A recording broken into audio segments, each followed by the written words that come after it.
do tasers actually work? Well, let's walk over to Dr. Ron Martinelli. He's a forensic investigator. And Ron, what do people not understand about tasers? Well, two things. Number one, they believe tasers work all the time. Electronic weapons rarely work all the time. Historically, they tend to be about 60% effective. Number two, the amount of energy that goes into the body, electrical energy. 50,000 volts comes out of this particular electronic weapon.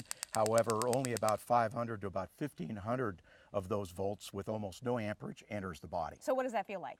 It feels kind of like sticking your finger in a light socket. It's extremely painful. It can be confusing and disorienting. Okay, so where do you not want to hit somebody with a taser? Good question. We're going to use Bob here, all right? We want to try to avoid shots to the thoracic area, okay, where the heart would be. They are actually trained, and I do a lot of this training, to shoot at the back of the individual, and it makes a lot of sense because it's away from the heart area. Plus, this is where the major muscle groups of the body are. So if you hit someone with a taser, it has two probes inside. If they both hit, what is the expected outcome? What do you want to have happen to this person? Great. Well, first of all, it's important where the probes do hit. First of all, they have to hit, or else no electronic energy is delivered into the body. We refer to electronic energy as load. The second thing, and the easy thing to remember, is the greater the distance between the electrical probe and the ground probe, the better the opportunity to create neuromuscular incapacitation, where the person seizes up, locks up muscles, locks up joints, and falls forward or backwards. All right, let's take a look at what this looks like in action. We're just going to activate the weapon by taking the safety off onto fire. Going to come up on our target.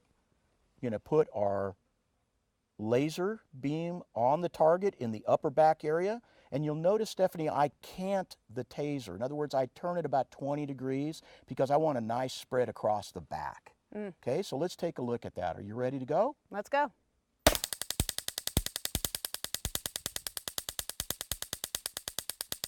So it automatically cycles for 5 seconds. We've got a very nice spread, pretty much exactly what I said. You saw where the laser beam was. If the stars were aligned and everything was good, we would create neuromuscular incapacitation. That person would seize up and fall. So are tasers non-lethal, or are they really less lethal? Well, Stephanie, electronic weapons are classified as less lethal weapons. So someone could die from them, but they're not designed to kill people. Exactly right.